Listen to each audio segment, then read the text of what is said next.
Telugu Desam party అధ్యక్ష 42 సంవత్సరాలు పూర్తయింది.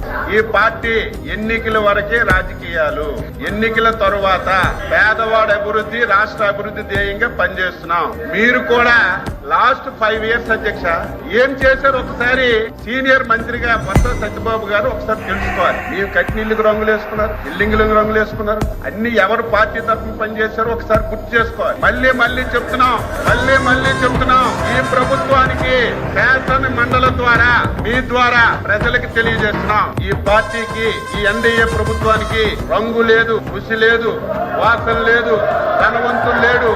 ఈ పార్టీకి, ఈ ప్రభుత్వానికి క్రైటీరియా అధ్యక్ష, క్రైటీరియా పేదవాడే క్రైటీరియా. రాజకీయ పార్టీలతో సంబంధం లేదు, కులాలతో సంబంధం లేదు, మతాలతో సంబంధం లేదు. అర్హత కలిగిన ప్రతి ఒక్కరికి అన్ని పథకాలు ఇస్తాం. మీరు కూడా అర్హత కలిగిన వారికి ఏవైనా పథకాలు అందకపోతే ప్రభుత్వం దృష్టికి తండి చేస్తాం.